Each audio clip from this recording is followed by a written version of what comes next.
Hey everybody, welcome to WWP, the Wretched Wrestling Podcast. We're here to talk about Great Balls of Fire, the recap show. And we're here to talk about balls. We're here to talk about great balls. Yes, great balls. That were on fire. We have a lot to talk about this week. The only way to go. We're going to jump right into the podcast this week. Oh yeah, let me get the live feed going on my phone so we can read our comments. Yes, that's correct. Fred's got, what do you got going? You got Facebook, so I'll do Periscope. Yes. Alright, so I shared that. Alright, cool guys. Cool. Yeah, so we're going to be talking about Great Balls of Fire. We're also going to be talking about this week's Raw and SmackDown. So we're going to get the audio going, I guess, in a second once Craig gets settled. Getting settled in. And, see, that's weird. Now, on this one, it looks like I'm further out, and this one looks like I'm closer. Isn't that strange? Periscope, yeah, you look closer in Periscope. Yet, on the other one, it looked the other way, right? What, from over there? No, that one. That one I look closer, though. Periscope, yes. Oh, I thought it was Facebook. I don't believe it. I'm confused now. I don't believe it. I know. Hey, what's up, Jess? This one's Facebook. What's up? Periscope. Just when the show's about to start, the perfect time to join the Retro Wrestling Podcast. Chuck Fury. Renee was on last week, and now my other cousin is on this week. And Chuck Fury is on. Chuck Fury has joined us. All right, so we're on Periscope. We're talking about WWE, Great Balls of Fire. And we're going to go live with the actual episode on only ball. iTunes. Yes. If you guys aren't subscribing to us on iTunes, just search for Wretched Wrestling Podcast. We were very briefly in the top 53 sports and recreation. 54, I would have been pissed. Yeah, but 53, that's a good number. That's great. That's a good number. Casey's is laying in bed watching. You know, you should listen to the Retro Wrestling podcast before you go to bed at night. You just lost all of our viewers. The poop passed. All right, guys, we're going to go live with the actual episode here on for our iTunes recording. So here we go, guys. In 3, 2... Hello, everyone, and welcome back to the Wretched Wrestling Podcast! The podcast of all podcasts. The motherfucking podcast. Guys, what was the quote that the Wrestling Nerd Alliance called us? The Retro Wrestling Podcast. We ain't right. Right, we ain't right. We ain't right, people. That's so true. Damn sure. So goddamn true. So we're here to discuss WWE, Great Balls of Fire, the aftermath, and the Raw and SmackDown that have ensued since. It's my favorite topic. It's my favorite topic to talk about great balls. There's so much to talk about. That are on fire. At the same time, there's really not a lot to talk about. So there isn't? No. Oh. Because I feel like... stop the show. I feel like this was... Yeah, right? Yeah, this is... All right, 3 minutes, 46 seconds? I think that was pretty good. All right, see you guys. So we're going to just jump right in. You want to jump into Great Balls of Fire? I don't know what you want to do. Let's just jump into the Great Balls. All right, guys, so... jump straight in. You want to take a shot before it? Oh, God. Fire... Oh, wait, hold on. This podcast is brought to you... Sponsored by Fireball. Fire... Get it? Great Balls of Fire? Oh! I didn't realize that until just shit, now, that's actually. Amazing. Yeah. So, cheers, brother. Fucking shit. Gay. Who's gay? What? So let's talk about things first. Cerny, what's up, Cerny? Yo, CERN. What's up, yo? All right. Fire. That's right. We straight fire. We straight fire. We are Becky Lynch here. So is this shot. So I want to announce to the whole world, Craig. Let's announce to the whole world that we are the official podcast of Titus Worldwide. Yeah, I don't think that's true. He liked my tweet when I said that we're the podcast of Titus O'Neil. And yeah, Titus guys, Worldwide. if you're looking for a podcast that had 3 tweets liked by Titus O'Neil himself, then you need better aspirations for your podcast. But that's true. That is true. I don't think he actually sponsored. He didn't retweet us, so he only liked it. So fuck him. We got like you know how he seduces all his other people into the Titus Worldwide. We're seducing him. We're turning the tables. Turning the proverbial tables, if you will. Yes. And we are seducing him. So Titus, if you're watching, he's not. Oh, all right. All right. Chances are, if you're listening, Neville, if you're no, he's not. Somebody on Periscope said, "Y'all don't have any sponsors." Yeah, we know that. We know that. You know that. What? We know that. Thanks. I was fucking. God damn it. Whatever it is, I don't know. All right, let's get into it. That's all you got?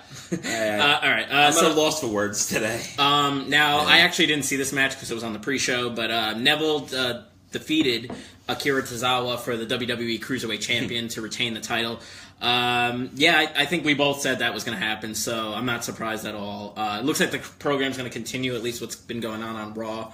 That's happened since. Akira wanted a rematch, and he's asking Titus to get it for him, so we'll see how that goes, I guess. Titus can get anything for anybody, He's gotten us these brand new mics, he's gotten us Fireball, he got us... Oh yeah, we do actually have a sponsor, and it's Jack's Pizza in Island Park, so thank you, Chuck, for reminding me. Thank you, Jack's Pizza, the best mac and cheese pizza on Long Island, or... Pretty goddamn good grandma slice, too. Woo! I've always... I've only had the mac and cheese slice, so I have nothing to base it on. But what the fuck is wrong with you? Well, I don't spend hundreds of dollars at Jack's Pizza every fucking month. I do. You do. I do. Well, my wife does. She spends my money though. I don't go to Leah's Pizza. Do you have any thoughts on this cruiserweight situation? Because I don't. At this point, I'm kind of like the whole. I'm not really sure if I'm digging this right now. The whole cruiserweight division is. Well, nothing really going on except for the fact that, Craig, the greatest relationship in wrestling have broken up this past week. You didn't know? Did you know this? What's that? Noam Dar and Alicia Fox have ended their relationship. They have split. They are no more. They are no mas. And I'm heartbroken over this, Craig. I'm not. I actually don't care. I'm only gonna miss. You're a bastard. You're heartless. I'm only gonna miss him missing Noam say Alicia Fox. That's literally the only thing I care about this. If you remember, I ranted about that time when they did that FaceTime call and they projected the FaceTime call on the Titantron for some reason, because that made sense. Bad, dude. So I think that might have done in their relationship on the WWE roster. So let's just jump ahead. So ahead. The Great Balls of Fire show opened up with Bray Wyatt taking on Seth Rollins in a singles match. This was kind of a quick match. It was only 12 minutes. I called this. Fred was right. Bray Wyatt got the win. Which means absolutely nothing? It means nothing because this feud was nothing. And then they had a rematch on Raw. So... it's a great way to main event Raw and get those viewers going. Let's have a rematch of the one match that nobody gave a shit about. Nobody gives a shit. I gave a shit more about Neville and Tozawa than I did with Rollins and Wyatt. Yeah, I would say arguably, that. I would agree. And then Bray Wyatt won again on Raw. There was a little bit of distraction. I want to jump ahead on Great Balls of Fire because there's not much I actually have. You give a shit? Somebody gave a shit about. Somebody. NB Elias, you give a shit. Why do you give a shit? I'm just curious. You like this feud? Just actual. That's an actual question because this feud at least for us, we've been watching wrestling a very long time. We have a lot of history. We have a lot of we like some things that 40 years combined. 40 years combined. Well, it's 20 years each, but you know what I mean. I never understood that, by the way. When people are at a combined weight of 450 pounds, one of those things. Yeah, you're still facing a guy that's 200 pounds, and, you're not facing both of them at the same time. Well, they are facing both of us at the same time. So, we are a combined 40 years. Anyway, we didn't start watching wrestling in the 70s. No. Just because we both watched. Yeah, I watched it 10 years before I was born, actually. Wow. I know. Now... I just want to know why anybody would actually care about this program. I like Bray Wyatt in his own thing, in his own right, and I like Seth Rollins a lot. He's actually one of my favorite wrestlers, but them being involved in this feud together has been such a drag. I'm hoping it's over now. That they had this fucking rematch on Raw, and I'm hoping that's the end of this now because I don't think anybody wants to see this anymore. And it seems like Seth Rollins is going on to some kind of program against The Miz and possibly with. Maybe it was my train of thought. I do that with Dean Ambrose. So I actually want to jump ahead. It's gonna be interesting. Yeah, you want to jump ahead? All right. Yeah, let's jump ahead on the Great Balls of Fire thing because we just briefly talked about it. So Miz faced Dean Ambrose for the Intercontinental title at Great Balls of Fire. This was an easy one to call. Miz was going to definitely retain. He just won the title back. At the last pay-per-view. So this one made sense. He needed to retain.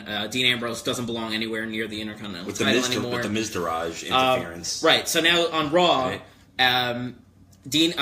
Seth Rollins went to help Seth Rollins went to help Dean Ambrose. Right, when he got triple teamed by The Miz and the Miz Taraj. Still hate that fucking name. Basically, also because Miz was talking shit to a bunch of people, including Seth Rollins, saying that he couldn't get the job done against Bray Wyatt, that he's a loser too, just like all the rest of them, like Zawa and stuff. Yeah, and I would agree, actually. And then, then they had an interesting thing backstage where, Dean Ambrose confronted Seth Rollins saying, like, hey, man, like, I don't know what the fuck you were doing out there, but I don't need your help. And for once, I'm like, okay, Dean Ambrose, this I like. Be more like this all the time and stop trying to be funny. Because whatever you were doing at least on this Raw, it was working, and it worked very well. No, I didn't. Oh, they want to know if there was a real world outside of our front door, instead of the basement on Periscope. I didn't actually know that though, so that was really cool. That was a great insight. I'm gonna venture out there as soon as this show is done. Thank you. Somebody says Miz Taraj is the shit. No, I like the idea of Miz having an entourage. I'm saying the name Miz Taraj is shit because it's not. Entourage and Miz Taraj. Miz Taraj isn't a word. It doesn't sound like entourage. It doesn't work. It doesn't work. It's a stupid name. They should just call it Mrs. Entourage. No. Well, it's actually, considering now this whole Floyd Mayweather Conor McGregor stuff, and Floyd's got the TMT. That would have been cool if they called it the Miz team instead of the Money team. Like I think. But Fred, we're always the wrestling fans who complain about teams in wrestling being called Team something. Like when they have a Survivor Series team, they call it Team Orton and Team Wyatt. We always complain about that. So I don't know, Fred. I'm gonna stop you right there and say no. We don't like team and team names. Right. Now, what I liked about this is that it's kind of like they're alluding to maybe a possible Sheild reunion with at least Rollins and Ambrose, and Ambrose doesn't want anything to do with it. And then later on in the show. Seth Rollins was getting beat down by the Miz Taraj after his match with Bray Wyatt, and then Dean Ambrose came out for the save. So now it's like Dean doesn't want anything to do with Seth Rollins, but he doesn't like Miz enough where he's willing to help him. Right. So I like that right now, and I think we're getting some kind of direction here. What's going to happen with at least the two former members of the Sheild who've been kind of treading water lately. So.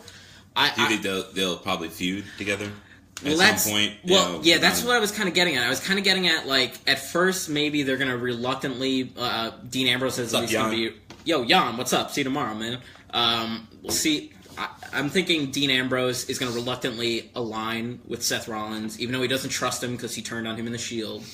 And then maybe they could go in two directions here. One direction, I can say... One Direction. Terrible music. It's my favorite band, dude. Don't knock on that. Of course it's your favorite band, Fred. Yeah. Why wouldn't it be your favorite One band? Direction. It's like they have Grammys. Fred, I'm going to show you One Direction. It's right at that door. Right out there. Oh. Yeah. Okay. Yeah. It leads to the real world, you fucking prick. Yeah, thanks for that. That really helped us on. Thank you, Periscope, for that one. No, so I'm thinking right now, at least with the beginning of this kind of relationship that they're starting with Dean Ambrose and Seth Rollins. Seth Rollins and Dean have they can have this thing where either they can reunite. And this is more of my bigger storyline that I'm thinking coming out of this, is that they're going to realign. The fans are going to want the Sheild. People are going to chant Sheild, Sheild, Sheild. Like, oh, this is awesome. Now you just got to get Reigns in on it. Yeah. And then Reigns is going to, maybe come in, and then maybe that's the moment that they decide Reigns is full-blown heel, and he's the reason that the Sheild can't get back together, because he turns on Rollins and Reigns. Rollins and Ambrose. That would be cool. I kind of had a different scenario. Well, I said I had two. So my other one... Two? Oh. I had two. So my other thought was that, well, because Dean was so reluctant to even be associated with Rollins at this point, maybe this is the beginning of an Ambrose heel turn, and maybe they'll hint at them being a tag team for a while, and it looks like they're going to finally team up and take on the Miz Taraj, and then Ambrose turns on him. Because, you and me have talked about it a lot. Ambrose has been completely directionless as a face since he All the Shield members kind of need a revamp. They really do. I mean, they go face. But Ambrose the most. Can you agree on that one? Because I mean, yeah, right. They're close, Seth and Dean. But I think that Seth's got more of a direction, or at least he's got some.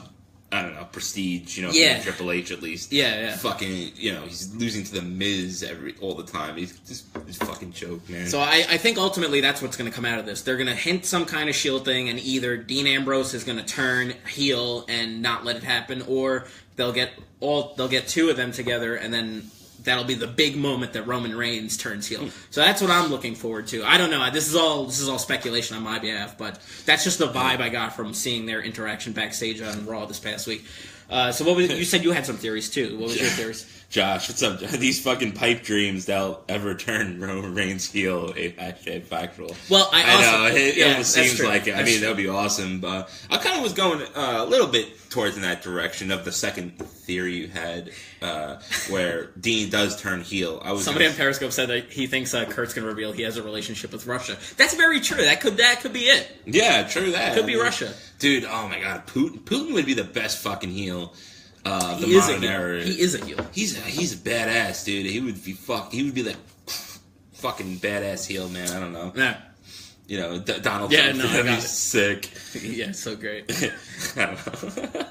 Anyway, I was thinking that maybe that Seth Rollins starts feuding with The Miz, and eventually, actually, Seth Rollins would win the Intercontinental Championship from The Miz, maybe in SummerSlam that would be such September. A step down for Seth Rollins, though. Well, where I'm going with this is that I would see that maybe Dean Ambrose isn't really feeling Seth Rollins right now, and maybe if the fact that if Seth got the job done but Dean didn't get the job Trump done. Taraj, I like that name. See, that one I like. That's better than the Miz Taraj. It is right there. The Miz Taraj is a terrible name. It's a terrible name.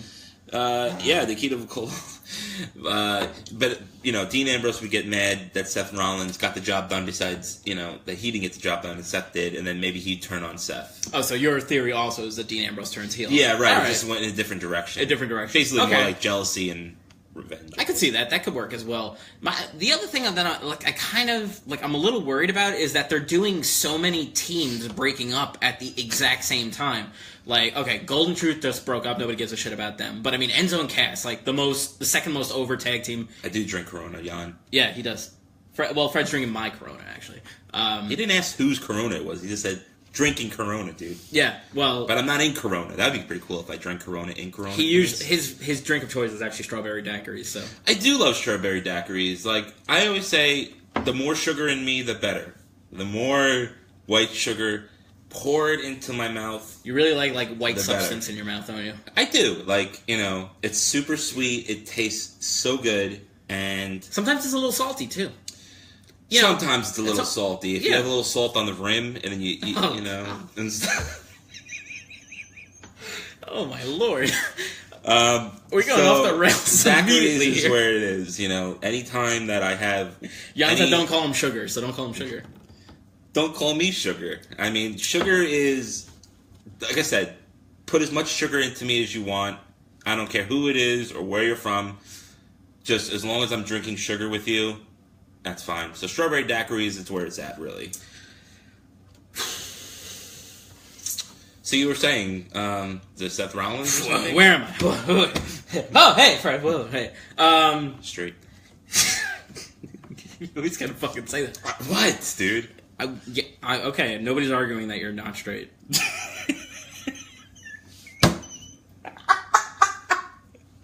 Josh, that was hilarious. Josh says Fred's voice completely changes when he turns. This is getting gay.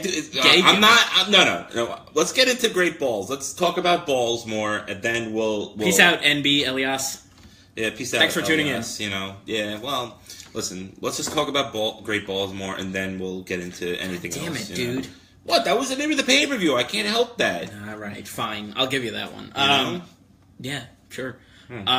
Now, my issue with this potential of either Ambrose or Reigns turning heel in this possible Shield reunion, if you want to call it that, is that right at this exact moment, and at least in WWE, is that they are turning a ton of heel teams against each other. I just said, Golden Truth turned against each other. Enzo and Cass just broke up, and they were one of the most over teams in the company.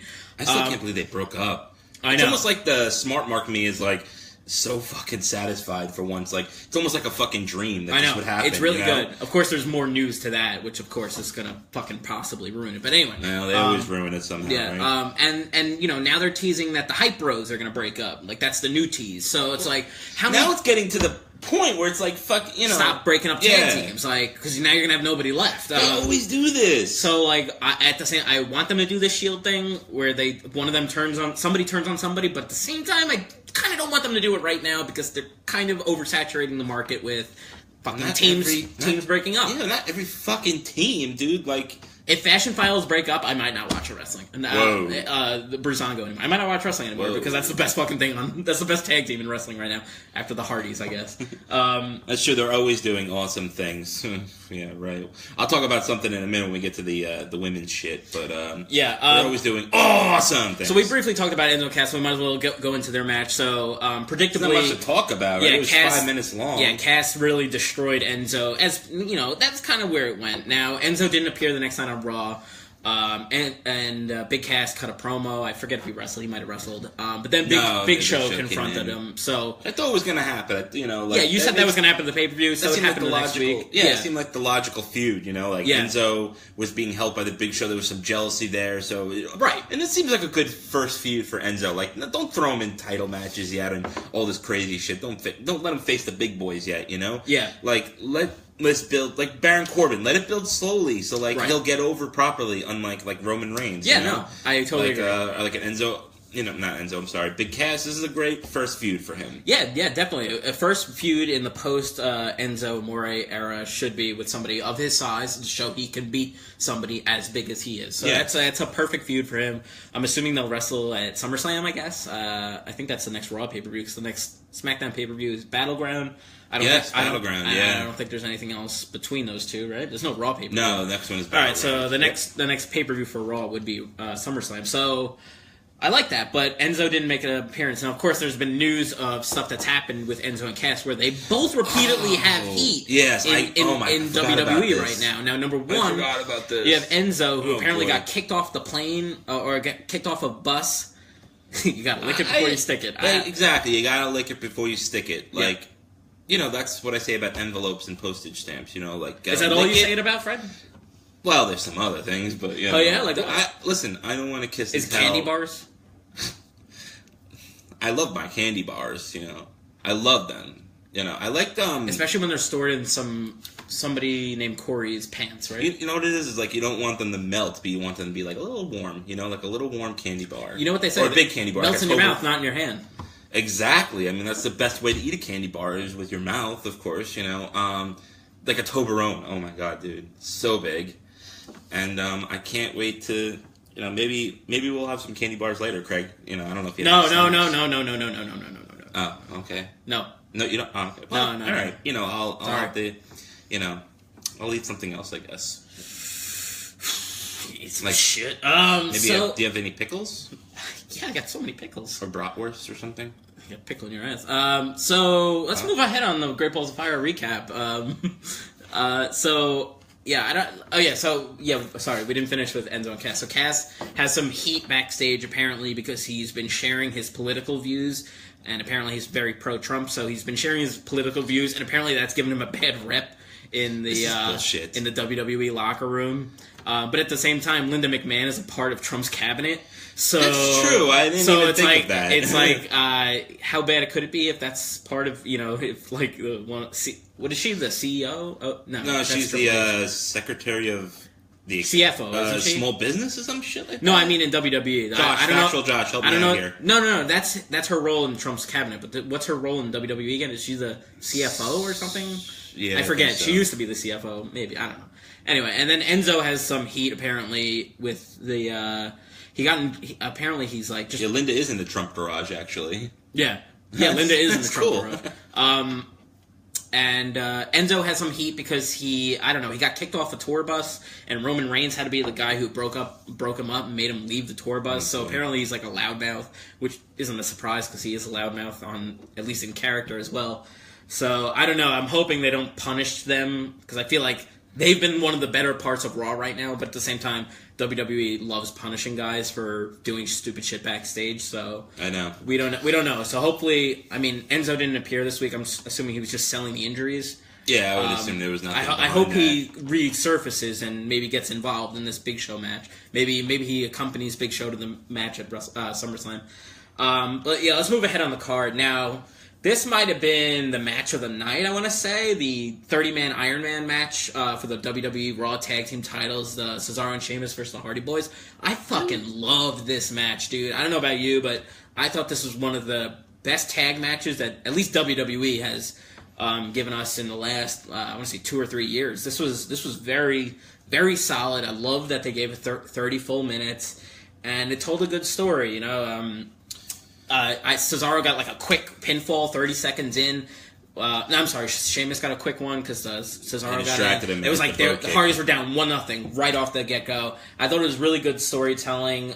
You know, every time it looked like they were coming back, like they fell behind 2-0, and then the Hardys got one to make it 2-1, and then Cesaro pulled away again, we make it 3-1. Then the Hardys got it close, 3-2, and then they tied it with like 3 minutes left, and it's like, oh my god, who's gonna win? It's gonna be great. And then the last one, fucking Cesaro got it with 30 seconds left, and then it looked like the Hardys were gonna tie it with like 2 seconds left, but the clock ran out. It was great storytelling. I loved this match. It was fantastic. What do you think? It's good. No. I mean, what do you guys... I mean, it was pretty cool. It reminded me of the first fall when... what was that? The Kurt Angle versus Brock Lesnar Iron Man match, where they did something right away with Brock Lesnar, like, beat the shit out of him with the chair or something like that, and got like a quick... Oh, Angle? You talking about the Angle? What did I say? I don't know. I didn't Angle hear and Brock Lesnar for the I didn't even hear Iron Man match, and I think I remember that. Brock got a DQ with a chair, but like then he got Angle like two wins. wins right away. I mean, it was something like that, you know, like that was really good. I forgot about that. Stuff like that's innovative. That was like a SmackDown. That was a SmackDown. That was on SmackDown. Yeah, I remember that one. That was a good one. That was a good Iron Man match. You know, I always get nervous with Iron Man matches. I'm like, oh boy, you know, like. Well, 30 minute, not really so much, but an hour, you're always like, oh, God, you know, can they really pull it off? You know, could John Cena really have an Iron Man match with Shawn Michaels, you know?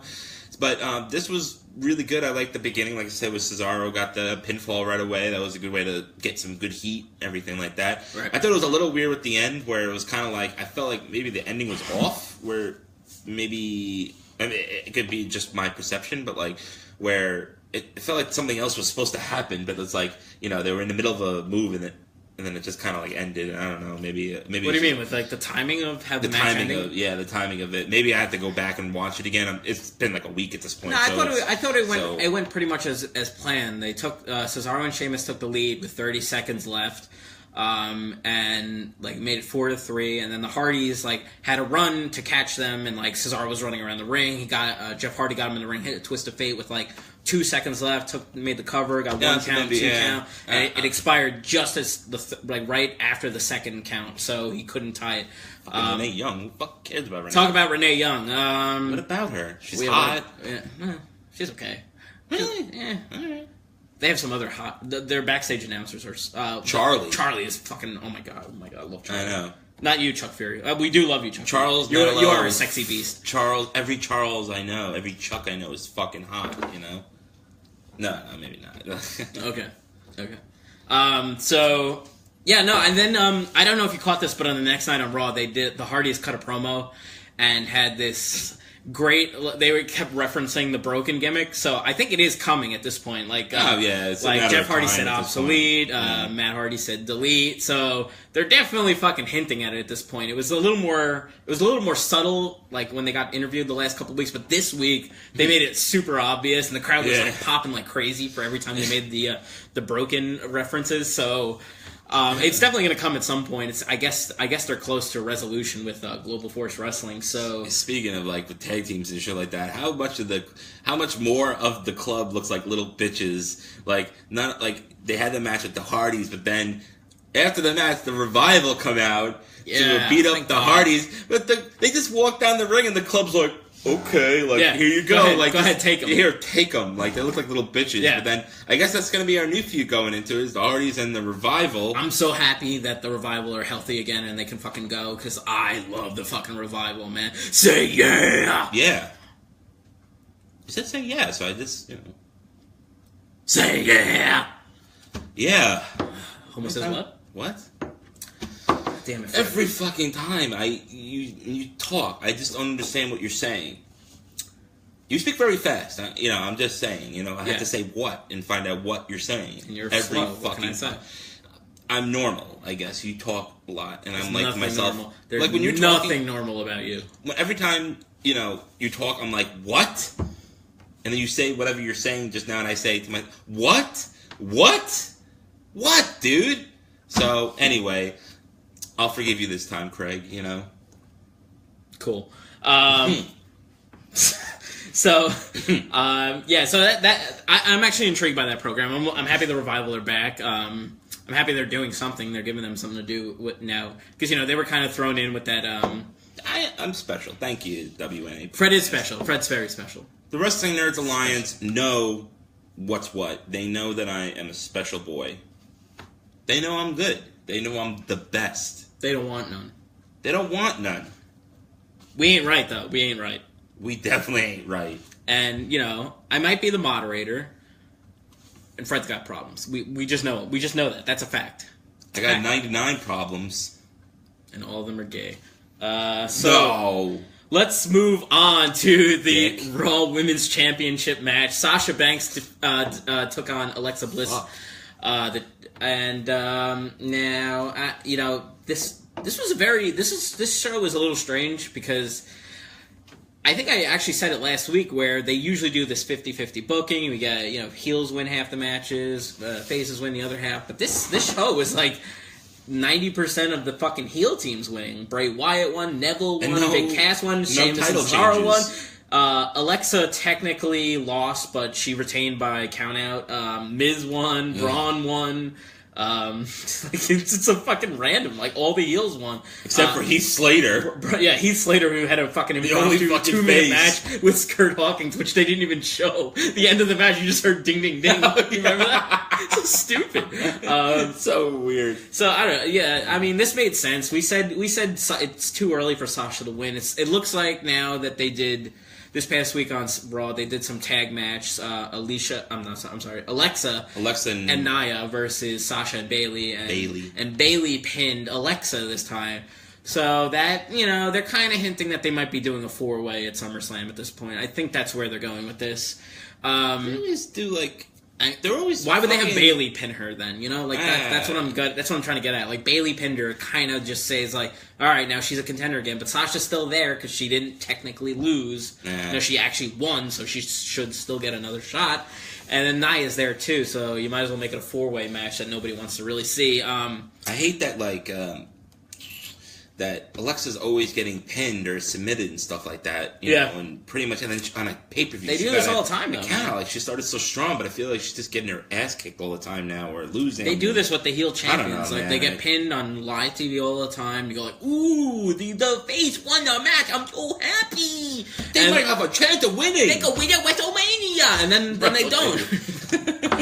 I was being a mark, so I just said whatever pay-per-view came to mind. You know what they should do? They should do Roman Reigns versus Triple H versus The Rock versus Stone Cold in an Attitude Era Hell in a Cell dildo on the table match. Dildo on the table. What would that accomplish? I don't know. Someone would get hurt. Probably Fred. No. So yeah, I mean, one shot. Yeah. What the fuck? Fireball for Great Balls of Fire.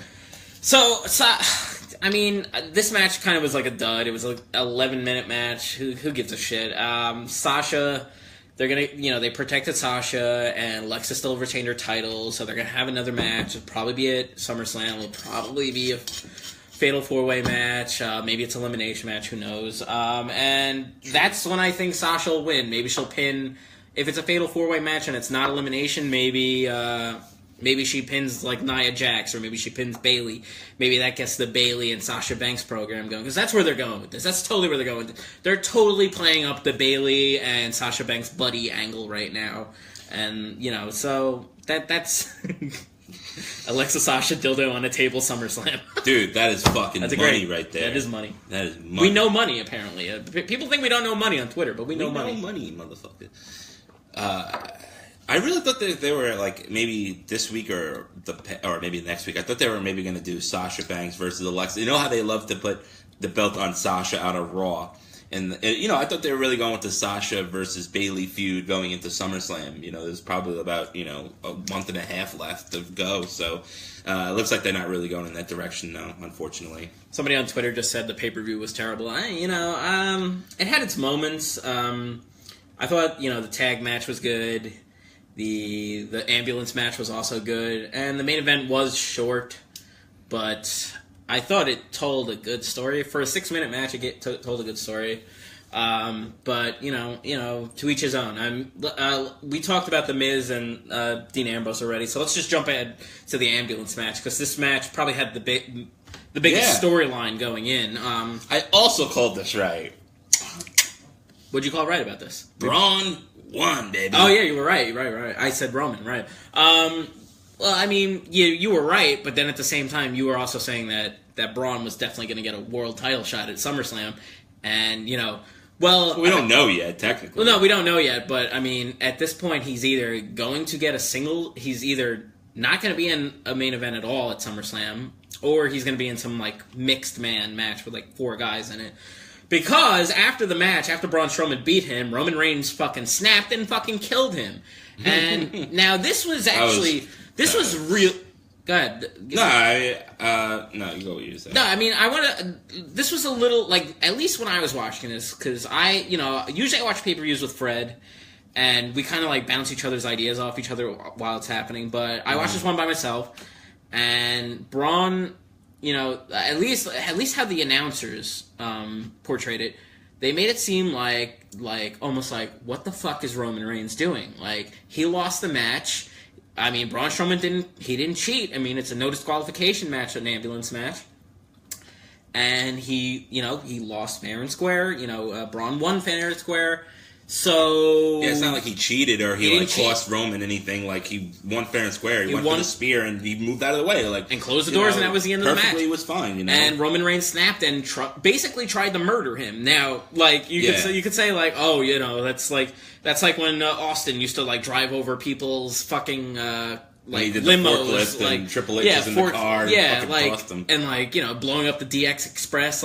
You could say, maybe they're trying to go for an Austin angle here, where he's destroying fucking property, which is what Austin used to do all the time. But Austin, I don't think Austin ever tried to kill anyone with because he got hit with a car. He got hit by a car, but he didn't try to hit anyone else with a car. He would destroy their fucking limos and their fucking Porsches or whatever. Porsches, put a fucking cement in your fucking Corvette. I was actually there at that Raw, by the way. That was at the Nassau Coliseum, right? Yeah, I was there. Me and Chris Lekansich went to the... Chris Lekansich. No one else knows who the fuck he is, but Chris watching... that was actually the same episode, episode of Raw where they came up with the asshole chant for Vince. Nice. Asshole. So it was pretty memorable going back to it. But yeah, and when this happened, at least for how the announcers portrayed it, because it's all about how the WWE portrays the situation. You could watch something on mute and have no idea what the WWE's angle is going into this. If you watch this on mute, you might not know. You just be like, oh, cool, Braun, Roman finally got back at Braun for beating him 2 pay-per-views in a row. Oh, thank God. And then, but if you listen to the announcers, they were saying, you gotta think, Michael Cole's talking in serious voice. Oh, you really gotta think. You gotta think what's going through the mind of Roman Reigns. There was a human being in that truck. What was he thinking here? And oh my God, he's killed him. This is a very sad situation. I don't know. The way they built it up, at least on the pay-per-view, it seemed like they were fucking Roman, what the fuck's your problem? You're a fucking idiot. You shouldn't have done this. You're a shithead. And they made it seem like they kind of humanized Braun Strowman to an extent, saying it's a human life. You don't have to like him, but there's a guy in that thing, and he might be dead. I found at least the way the announcers portrayed it to be very interesting. And then, the next night on Raw, it was kind of like it almost never happened. I don't know what to fucking think anymore. What do you think, Fred? Yeah, I think, when it first happened, a lot of people on Twitter were thinking, this was going to be a double cross where, Braun's going to be a face and Roman's going to be a heel now. And, I was kind of intrigued by it and all that. Now that I'm thinking back on it and reflecting on it more, And honestly, I think Roman's just going to stay what he is right now, whatever the fuck he is at this point. I guess a face, technically. But don't tell people that on Twitter. Oh, yeah, I know. Like, God forbid. But Braun is going to... I think this just pushes him more. Like, Roman couldn't beat Braun Strowman. He still could not fucking beat him with everything he had. And he's like... Maybe he had a momentary lapse in judgment. He's like, how do I put this guy out of his fucking misery? How do I kill this? Not kill him, but how do I defeat this guy? Like, I literally have to kill him to destroy him for once. Josh brought up the time when Stone Cold put a gun to Vince's head, but it was a fake gun, so I'm just gonna shoot that right down. It's not like he was in a. Gun it's not shoot. Like it said boom or like bang or something on it. It's not like Braun Strowman. Like it's not like Roman Reigns like killed him in a fake ambulance. Like no, he killed him. He like tried to kill him. Like it's completely different. So. I don't know, and it was weird. And then, Braun Strowman's selling the injuries, obviously, on Raw, so he didn't appear. And Roman Reigns came out, and this was the point that this really fucking annoyed me. And I feel like I do this every fucking week. Something that Roman Reigns does that fucking pisses me off. And he comes out, opens the show, and goes like, you know what? I have an announcement. I'm challenging for the title at SummerSlam. And Paul Heyman, who's out in the ring, is like, "Are you kidding? Like, no, you can't do that. You like, lost. No, he didn't say that. It wasn't saying in general. It was like it wasn't until Samoa Joe came out later, and he's like, I put the doubt in Brock Lesnar, and I'm sorry, Roman, I don't think you won last night. And everyone's like, but yeah, that's the point. It's like Roman lost the fucking match, like.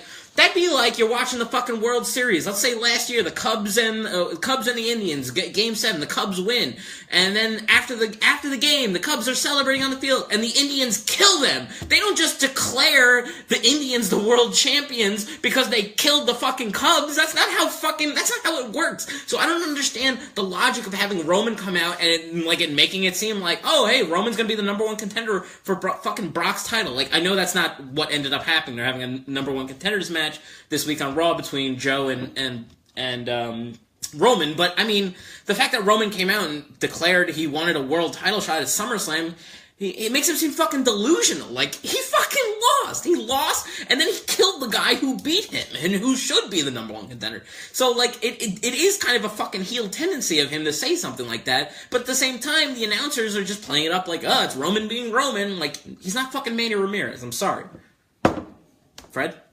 Word. Fred? Word, thanks. Manny Ramirez. Kill Roman, kill. Yeah, I agree. Kill Roman, kill. Kill him. Kill him! Fred, what do you think? I don't know. You said everything you had to say. I don't know. Good match. I don't know. You got nothing for the Braun? He talked for like 5 minutes. I don't know what the fuck. I have no more thoughts. Yeah, you nothing for Braun Strowman and well, Braun, it's just gonna, he's still injured, so he's still recuperating. It's just gonna give him time off, really. I mean, I was excited about this whole thing. I'm not really excited about it anymore because I'm just kind of realizing more of the fact that, next time on Raw, nothing really happened, Right. I mean, it was cool between Samoa Joe and Brock Lesnar. Brock Lesnar got in his face. He said something. Dude, Joe has been so on fucking fire lately. And I'd rather talk about fucking Joe and how fucking let's good talk about he's that. been, So, I mean, I guess we'll go into it. Unfortunately, it was a quick match. By the way, they had a quick match at Great Balls of Fire. But this is what I like. Like, they really tried to play up that, Braun Strowman was dead. So that, they had an impromptu match between Heath Slater and Kurt Hawkins. And, neither of them were ready. They were still putting on their gear as they were walking out to the ring. And, the announcers were still talking about Braun Strowman the whole match. And then they didn't even show the end of the match. I love that. They really sold this fucking program of Roman Reigns killing Braun. So, but yeah, we go into the WWE Universal Championship match between Lesnar and Samoa Joe. And somehow in a 6-minute and 25-second match, which sounds like... Wow, that's short. Nothing. Right? It sounds like nothing, but yeah. I mean, I thought they made Joe look strong. He got caught, he got hit by an F5, and he was done. Because I felt like he dominated the whole match for the most part. Brock maybe hit a couple German suplexes, but aside from that, he didn't really get much offense.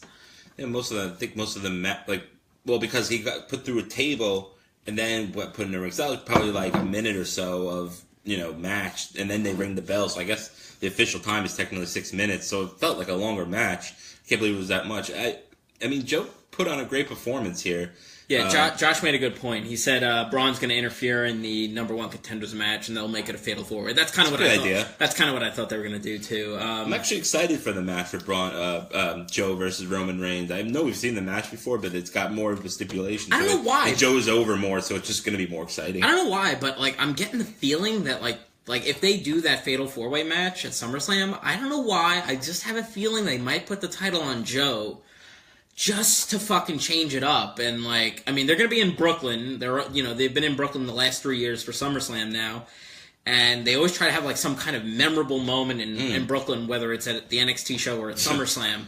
Well, last year they had Randy Orton get his ass kicked by Brock Lesnar. Not still the best moment. That was memorable. It was very memorable. Everybody remembers him getting busted open and ending the match. Like, and Finn Balor fucking won the Universal Championship, which I didn't think a lot of people thought he was going to win. I thought a lot of people Shinsuke won the NXT title. They always make these Brooklyn shows like very important. Bayley won the title the year before the first NXT. Oh yeah, against Sasha. So I mean, they tend to hype up these shows for SummerSlam and SummerSlam weekend.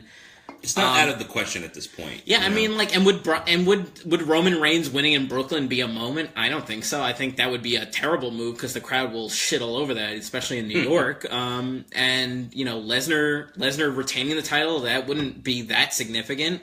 And who else would be in the match? Braun winning the title would be kind of cool to see it happen in Brooklyn, but cool. I don't think it's going to happen. At least not yet. I'm not sold that they're ready to give Braun Strowman a title run yet. So, but I feel like ever since this Joe and Lesnar program started, that like they have this like confidence in Joe, like they're letting him do what he does best. Doing more and more and lately, he's building up the match, kind of like Conor McGregor's doing with his fucking fight with Floyd Mayweather. Yeah, and like it's the same thing. Joe is making this program. Like Lesnar's doing nothing. Lesnar's doing nothing. He's just there. He's doing what he always does. He's just there to beat people up. But Joe is selling the program, so I'm kind of like, maybe WWE is starting to see that in them. I don't know. Maybe I'm being I might be a little bit of an indie wrestling fan here, hoping that Joe gets it, but I don't know. But I would love for that to happen.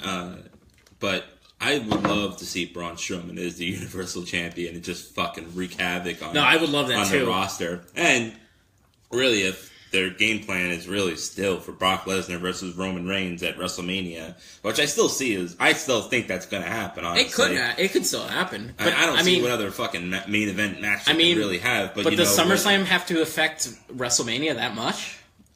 Like Joe could win the title, or even let's say somebody, I don't know, like let's say Braun wins the title or Joe wins the title, like. That doesn't mean they still can't do fucking Lesnar versus Reigns at WrestleMania. Like, there's plenty of fucking time between now and WrestleMania. There's a lot of time.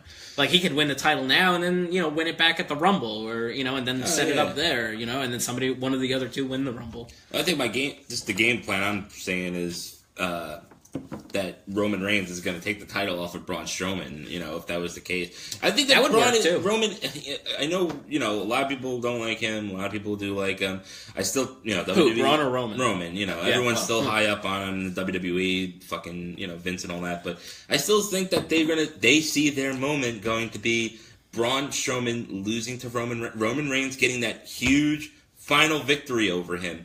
Because people thought he was going to lose in the fucking ambulance match, and he lost, So, I think that he still has, they're going to give him that moment where he finally defeats the monster of men, or whatever the fuck it's called, No, they're going to give him that real big fucking moment somewhere. I could see that maybe too, but like, something. Yeah, that's what I'm saying though. Like at the Rumble, like yes, but at least going to SummerSlam, we could see somebody out aside from Brock Lesnar or fucking Roman Reigns having the title. Because Roman Reigns winning the title at SummerSlam is going to be so anticlimactic with the Brooklyn crowd, and like, a New York fan base is going to hate the fucking shit out of it.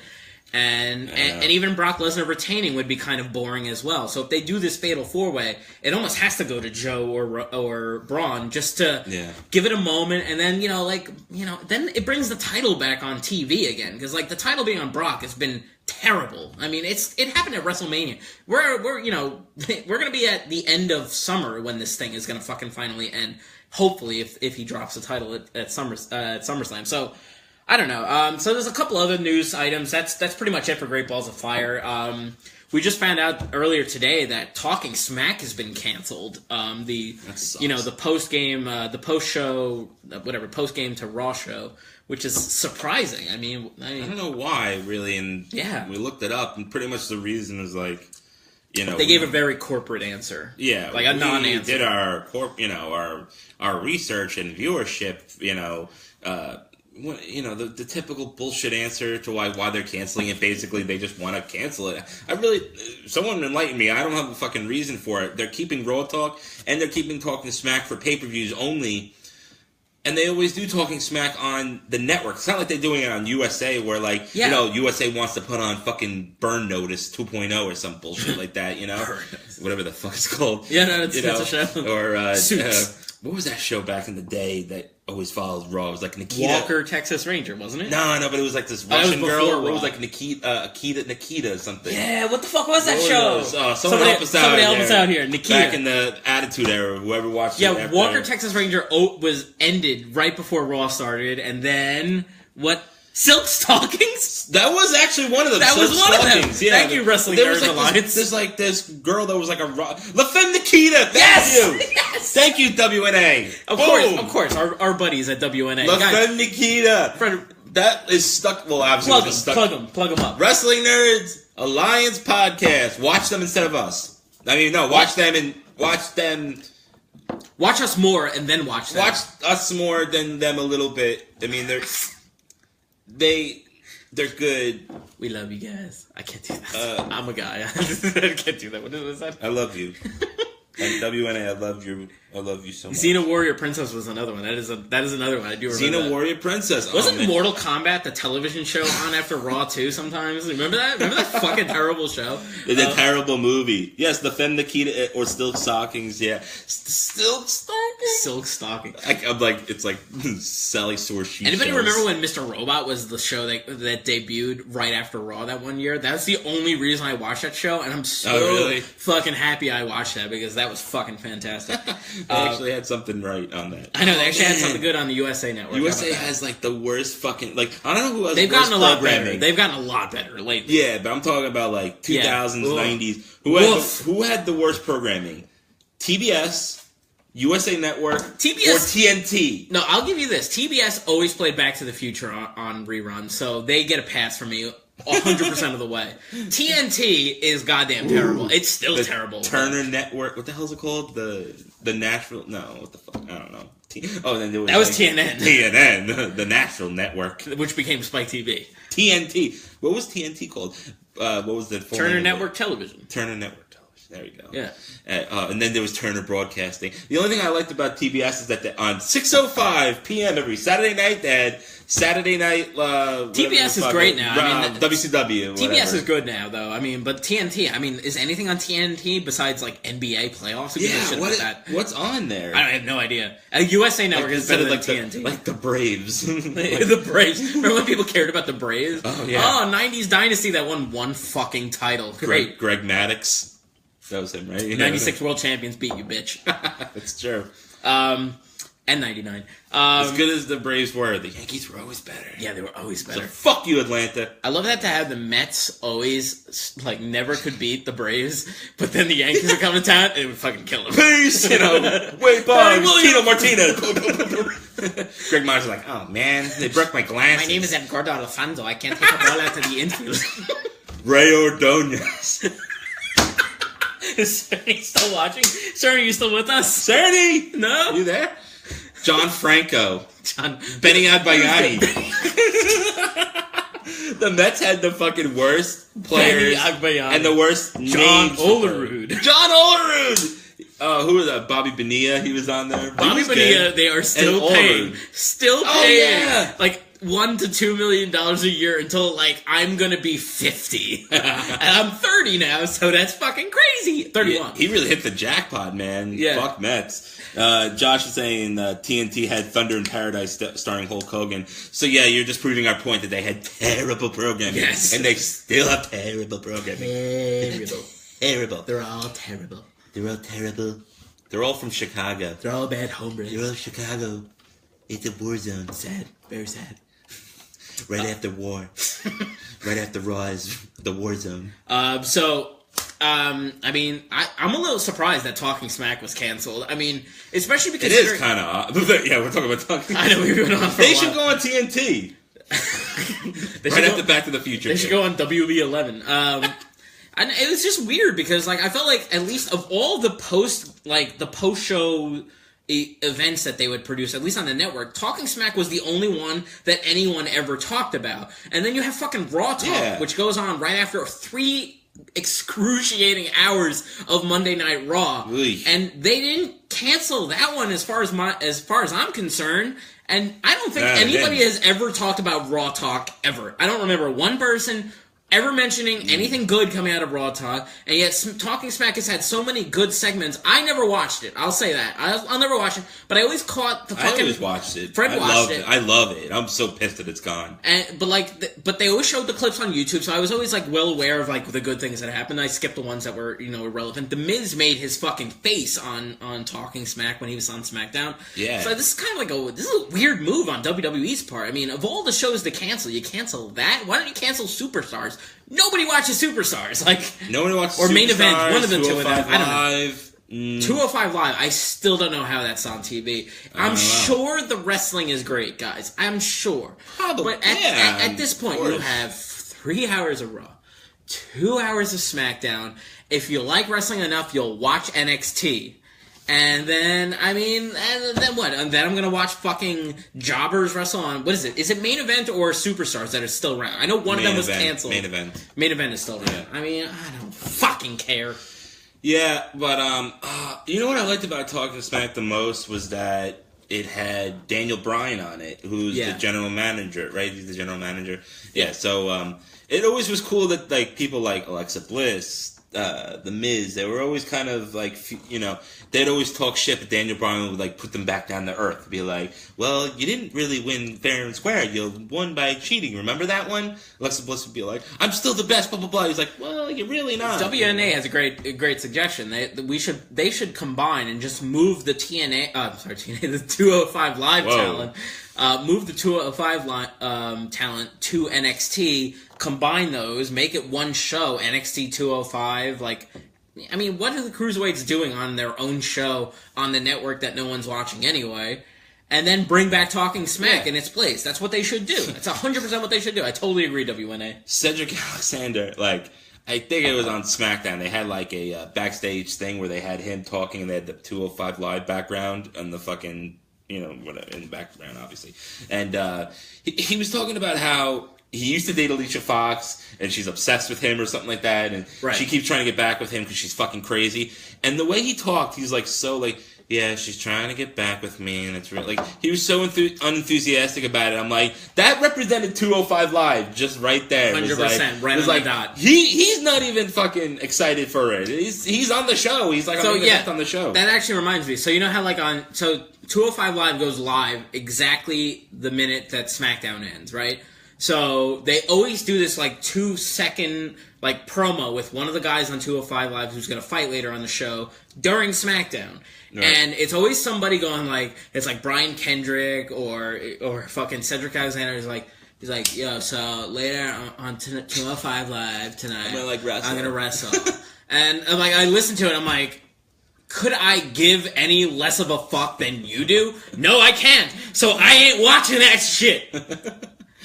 It's terrible. We don't got none. We ain't got none. We should talk about the other thing also is, I guess the Kurt Angle secret will be revealed possibly we should talk about next that. week. And people are wondering, what in the world could it be? Right, so there's a couple items to digest here. Corey Graves confronted Kurt Angle again. Yes. Saying, did you get the same text that I did? Yes. I don't know what I'm going to have to do. I'm going to have to go public with this next week. I may lose my job. I may lose my job. I could lose my family. So it's hinting at something relationship-wise. Right. Obviously, if the family's involved.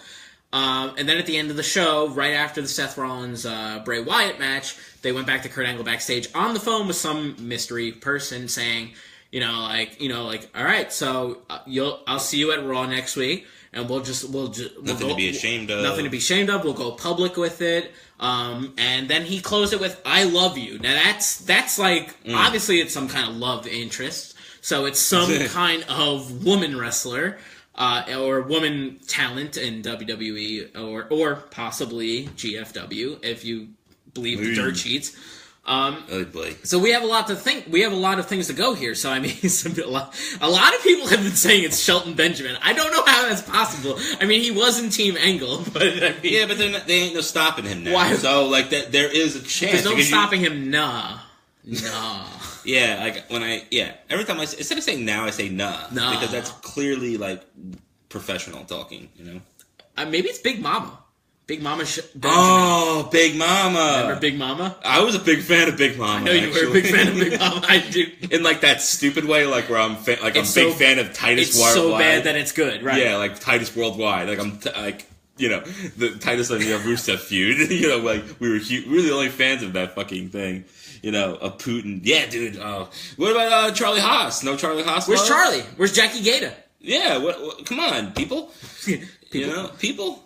The Haas brothers. So I mean, so here's your scenario. So it's either Stephanie McMahon. I mean, this is what Fred posted on Twitter. Rico Constantino too. That's possible. It could be Rico. It could be Billy. It could be Chuck. You look so good to me. Ooh. So I mean, I mean, the obvious thing. I mean, as soon as he said "I love you," we got to go public with this. Everybody knows the rumored match is going to be Angle versus Triple H in his first match back. Now, that would be cool. I'll throw it out there. I'm happy with Kurt Angle wrestling anyone at this point in a WWE ring with his theme music, with the WWE universe behind him. Can Kurt even wrestle? I mean, I guess if Bret Hart had a fucking WrestleMania match and he was like had a fucking stroke, I mean, wasn't and he was Kurt wrestling like old. last year in like Independence? That's true. He was against like right Cody before Rhodes right before the like Hall of Fame thing. So yeah, that's true. He could do it. Now, but like, I kind of don't want to see him face Triple H. At least that's from my aspect, because there's so many people. First of all, there's so many people, but Triple H versus Kurt Angle has been done to death. Like, even, like, in its heyday, when it was, like, they were doing the love triangle with Stephanie, like, even they did that too many fucking times. Like, so he's gonna come back and he's gonna wrestle the one guy he probably wrestled the most in WWE, and so it's like, can he wrestle AJ Styles? Just do something different. Like, AJ Styles, Finn Balor, Samoa Joe. Like, Brock I know they did that in Lesnar, TNA, but, like, just do anything. Like, yeah, I mean... James Ellsworth. Fucking anybody. Seth Rollins. Dean. I'll take Dean, the dolphin fucker. So, I mean, okay, the obvious thought is, like, okay... Austin Aries. This is what Fred said, is that on Twitter the other day, and a lot of people agreed with him. He got a lot of feedback on Twitter for this one, but he said he's talking to Stephanie. Apparently, they had some kind of love affair back. I don't know if back in 2000. Back in 2000, when they were doing that angle with Triple H, or the other people are saying, or it could be Dixie Carter, because apparently she filmed something for Kurt Angle's documentary that they're going to air on the network. There's no way WWE is acknowledging TNA. I'm sorry. They've never acknowledged TNA. Sorry, guys. Ever. Sorry. Not once. No fucking way. Like, WWE has acknowledged Ring of Honor before. ECW. WCW, obviously, but, Ring of Honor. They have never once uttered the words TNA or GFW, now that, it's brand new. They've never uttered it. They've never even when they were touting up AJ Styles as he's wrestled all over the world, they only talked about New Japan and Ring of Honor. They never once mentioned basically the fact that he was in it for like 15 years, pretty much. Mr. TNA. It's like they never mentioned that. So it's never definitely not Dixie Carter. I'm sorry. People don't know who she is. Yeah, but what do they want? I'm sorry, but the internet people really, they kind of know who she is. Yeah, exactly. The internet She's people. not like Eric Bischoff. coming to, you know, and Vince McMahon raising his hand, or Paul Heyman. Exactly. You know, someone that had, like, you know, people knew. No one knows fucking Dixie Carter. I can say with 100%, over the age of fucking 100% certainty it's not Dixie Carter. Because the WWE, you gotta think about the kids. You gotta think about, like, the marks out there. Right. Who don't watch TNA, who don't watch Global Force Wrestling. They don't know who Dixie Carter is. There's a very large contingency of wrestling fans who don't know anything about the very far second tier wrestling company. Very far second. Yeah, very far. Like, just above ACW level, like, back in the day. They've never been considered competition. Yeah. Right. WWA podcast. They literally, when they they're talking about Sting, how when Sting came back, they never acknowledged his WCW history. They only talked about, like, the NWA and stuff like that. Like, yeah, and it's the same thing. It's definitely not Dixie Carter, guys. I'm sorry. Yeah, I don't know. I don't know why you would want it to be Dixie Carter. What would that accomplish? What would be the good that comes out of a Dixie Carter thing? Oh, they're gonna do a Global Force Wrestling invasion angle? No, we did an invasion angle, and guys, it was terrible. It was terrible. The Rock versus fucking DDP. Oh my god, dude! Like, even if they had a TNA invasion, right? Let's hypothetically say that. Let's pretend the fucking world is upside down. Let's pretend everything is possible. Let's pretend that we went into that alternate universe in Stranger Things. Let's pretend, right? Yeah, we're in the upside down world. Who is going to represent them at this point? Because everybody from TNA that were good is in either NXT or WWE. Samoa Joe, Eric Young, Bobby Roode. Maybe it's Winona Ryder. Maybe. What was the guy's name and the fucking kid's name in it? What was her son's name? Not Walt. That's fucking Walt. I was going to say Walt. Walt! It is something like that. Yeah, it is something like that. Man, I'm forgetting everything lately. Yeah, Dixie Carter's going to come out with fucking Christmas lights on. He's coming! Carmichael's coming back to TNA! Ethan Carter's coming! Oh, man. What are you going to have? Ethan Carter? You're going to have Rockstar Spud? You're going to have fucking DJ Z? Who the fuck is going to... Jeff Jarrett. Oh, I can't fucking wait to see Slap Nuts. Slap Nuts. Fucking... He's more boring than fucking Seth Rollins, and that's even saying a lot. That's not saying a lot. He's more boring than Just Joe. Remember Just Joe, guys? Just Joe. Did you notice that I didn't even know Samoa who he was. Joe? Remember when Samoa Joe? Somebody said, like, Samoa Joe. I think it was Paul Heyman said Samoa Joe is Just Joe, and I was like, oh my god, Just Joe! Remember Just Joe? That was a great wrestler that nobody liked. He was a jobber in the late '90s. Like, yeah, like no one knew who he was. Yeah. I didn't even know who he was. I love wrestling. Yeah, well, there you go. Mm-hmm. I don't know. Let's go to the live feed. See what we got here. Here's your last chance for any live feeds. Yeah, Chris said they didn't have comments. Raw Talk every week. Apparently, I didn't know that because I never watched that shit. The Octagon ring. Well, it's 6-sided ring, so close. It was, not 8-sided ring. Yeah, Dixie Carter was on the 24 documentary. That's UFC. It aired last week. I don't watch. I literally watch nothing on the network but pay-per-views. I do want to watch. I do want to watch that though. I mean, how much? Well, I didn't watch it, guys. Maybe someone could tell me out there. How much was Dixie Carter actually in? Will was the guy's name. It was a W. You were right. Will. Okay, I got it. Will! Oh my, if I hear that one more fucking time, I'm going to kill myself. Yeah, I mean, that's like pretty much everything that's happened in the last couple of weeks in wrestling. I don't know if you have any other topics you wanted to talk about. I feel like we talked about everything already. I don't want to talk about... let's not get into the Berto Del Rio Page thing. Honestly, their whole relationship's a fucking joke. And you know what? At the same time, this is a WWE podcast. Corey. Well, I have a better relationship with the one named WNA Corey. wants to know about Corey, Fred. So, Fred, I mean, we found out. Wait, hold on. Let me recap our viewers who might not have been watching last week. So, Fred's been. Tell them the truth, Craig. The truth only. Don't make up your lies. The truth is H. The truth will set you free. No. Fred happened to be dating this. I am. R. You Still? Yeah. Ooh.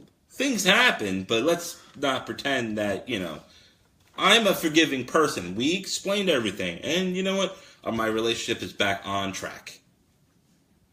And we have a nice little weekend planned if if you're so curious about Corey, That's what we're having. Wait. Let me recap our viewers who don't know. So, okay. Please tell them. So, Fred has been dating this fine lady named Corey. Totally a girl. Totally. She's a woman, all right. She can bench press. She can bench press Fred. She keeps candy bars in her front pocket, right behind her zipper. We're not fucked up, Elias. Samson. Oh, whoa! I got a song for you. Fuck you. Shots fired. And I don't know. I think we kind of got. I thought we arrived at some kind of conclusion last week that Corey's a dude. And he's been a dude this whole time, but Fred's telling me otherwise. So apparently something's happened in the last week. Tell me more about Corey, Fred. Au contraire, my friend. Corey is 100% woman. Now, I know that we said things were, suspicious, let's say. Little odd, right? Yeah, what's odd about that? Well, what's up with that? Her wig fell off last week. Now, right. Was she a cancer patient? That was the question last week. Yes. Aw, now I feel bad. Yes. She didn't show me any proof, but I'm going to take her word for it because I love Corey. We've been dating for so long. Well, yeah, I mean, when you have somebody who's got so many questions about their actual personality, especially like are you a dude, and they just tell you flat out no, and they're clearly lying. Like, you just got to believe every lie they tell you. So yeah, go ahead. Relationship is based on trust, Craig. And maybe you don't have that in your relationship, but I do. So I'm going to take it as fact. Anything she says is true, and Craig. We have like a nice little weekend planned, Oh, yeah, you do? Yeah. Could you tell me more? Frank? It's funny. It's funny.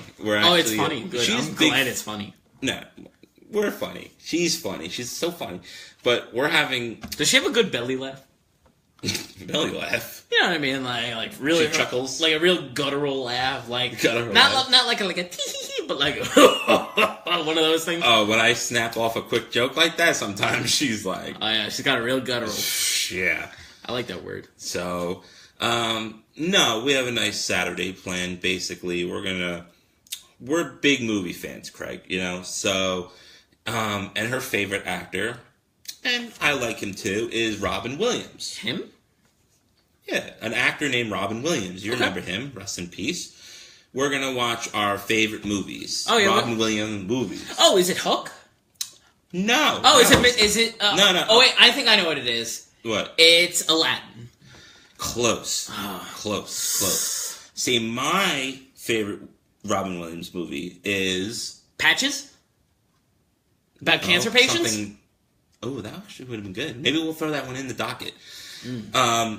My favorite is The Birdcage. It's a classic Robin Williams movie. Something that it's a great story. And we're gonna watch that first, and then we're gonna watch her favorite Robin Williams movie. Oh, okay.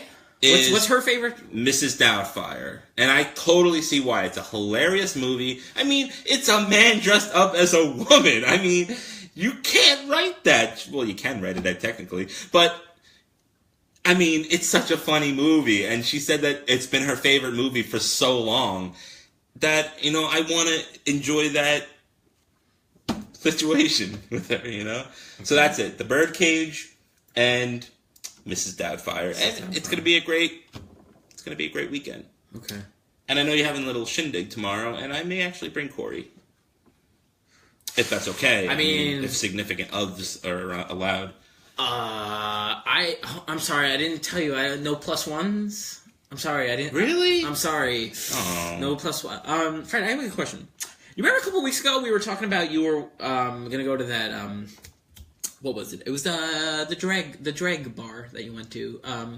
You mean Glutterby? Glutterby, and you were. That was a mistake, Craig. Yeah, that was a mistake. I'll let that one slide. But then you watched that drag queen. Kevin keeps joining when it gets weird. You watched that drag queen show. What was that called? No. I didn't realize after the fact. It was RuPaul's Drag Race. Right. I wanted to watch that when my dad... He thought it was NASCAR, right? Drag race. Drag race. About cars, about racing. Yeah. So... Wait, now, who introduced you to that show? does the person who introduced you to the show, Drag Race, was it, does it rhyme with schmorry? Allegory? What was that from? The Simpsons. Yes. Here's the rhyme. Here's the names that rhyme with Corey. Quarry, story, glory, allegory. Hoary? That is rude to say, dude. Listen. Elias Sampson. That's my chick, dude. It's hoary. That's my chick, man. No, wait. You didn't answer my question. That's my chick. You didn't answer my question. What? Did Corey suggest you watch...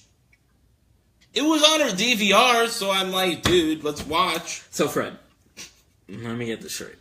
Let me put all the pieces together. Can we talk about wrestling again? I mean, we finished talking about wrestling. I thought we were just wrapping up the show. This is what we do. We wrap up the show and we talk about our personal lives after the show. We never talk about your personal life. My personal life is pretty much... nobody gives a shit about it because I don't care about what they think about it. That's fine. But you're so open with your feelings and your love life. So... It's not a wretched relationship, Kevin. It's a beautiful relationship. Let me get this straight. Maybe she'll be on the show one day. Let me get this straight. Yes. Right. Craig, I don't know why you made a joke like that. Corey. The name Corey. Yes. Corey. She is the one who had drag... What's the name of the show again, Frank? RuPaul's Drag Race. Oh, yeah, RuPaul's Drag Race. She had a DVR on... Let me get this straight. Her DVR, right? Her DVR. Yes, correct. It's a her. Yes. Not him. Yeah, okay. Sorry. All right. That's fine. I don't like this situation. That's fine. Okay, so let me get that. That's right. She stores candy bars in her zipper pocket right in front of her... vagina. Right in front of her vagina. Yes, her vagina. She holds candy bars. What was that word? Virginia? Vagina. Virginia Woolf? And her favorite movie is Mrs. Doubtfire. But that's a classic. You don't like Mrs. Doubtfire? It's a classic movie. Let me ask you another question. This is another movie. Last question. Let me know if this is on her instant queue. Does she like white chicks? Oh, yeah. She Wayans loves that movie. She does? She was...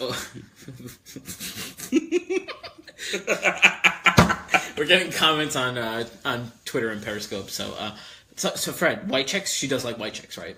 Yeah. Is that her favorite one? Oh, is that her favorite movie? Or is it Doubtfire?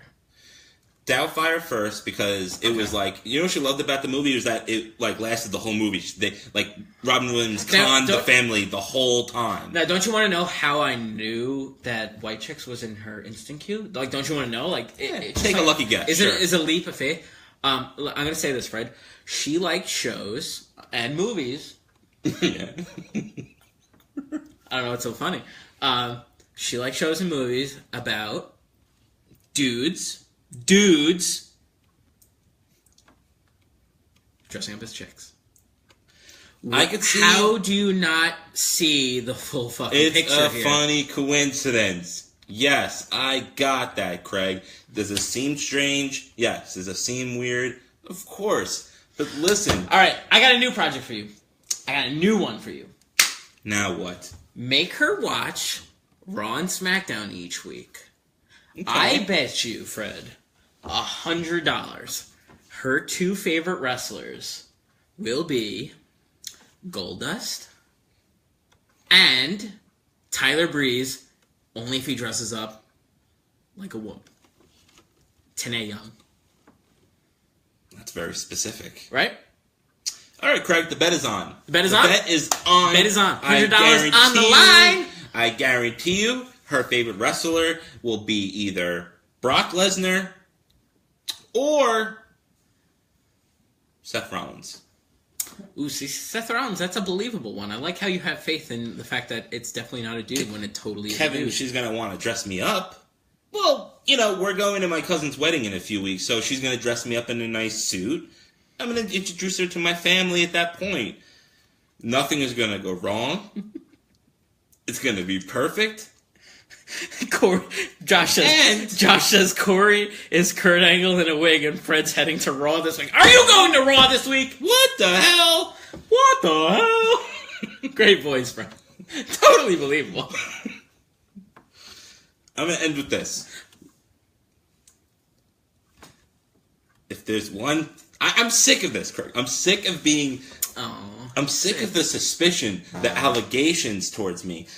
You know, you're telling everybody one thing on Periscope and fucking Facebook and across the world on the 53rd podcast of Sports and Recreation that to all our friends in Bangladesh and India. It's also the 53rd episode. How amazing is that? To all our friends in Bangladesh and India that I am dating a man. And that could be further from the truth. If there's one thing I want to tell you, if there's one thing that's always been clear and straight, if you know what I mean, I am straight. That is again. That fucking hesitation. No. Every all you time. people Fuck confirm. you. Fuck that bullshit.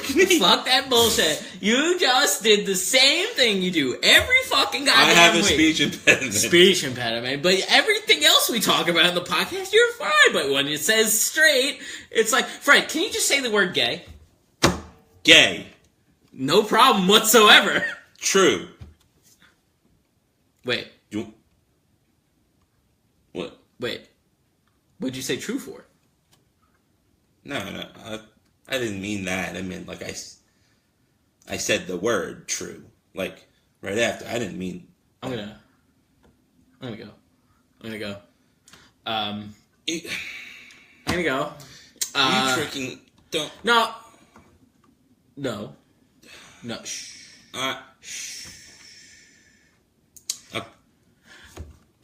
If you're not following us on Periscope, please look for us. We are on Twitter at Wretched Wrestle. We are on Facebook at Wretched Wrestling. Facebook.com/Wretched Wrestling. You can look for us on iTunes, Google Play, and Podomatic. I guess. And if you missed our live feed, you can see us on YouTube. Just cut out the last 10 minutes. We're on Instagram at Wretched Wrestling as well. All right. So, gonna go. Don't. Hold on a second. I'll be. White chicks in Mr. Doubtfire. Yeah, you digest that for just a minute. And I'm gonna give you some time. Goldust and Tanae Young. Tanae Young. But that's all in common is... See you guys. Is the one thing in common is that they're dressed up as a woman. Okay. This has been a Freddy 15. That's my name. But thanks, Freddy 15. Guys, it's been a blast, I guess. And blast in your ass. Crit. Freddy 15, I just ate ass. What the fuck? What the hell? You just ruined my fucking gimmick, dude. Wait a minute. Fred, do you have another phone? Are you tweeting from your toes or something back down there? Ass munch? Elias, what the hell? What? Everyone's at... You just ruined this for me. You just ruined my gimmick. Ass munch.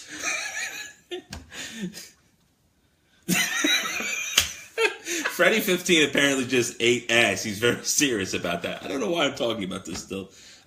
Freddy 15, WNA, Josh, Jan, Chuck, Kevin, Chuck, Jessica. I think she took off. Elias Sampson, Titus Worldwide.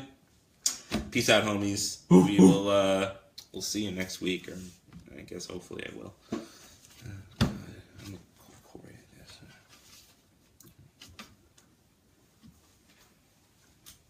That's a pack of cigarettes.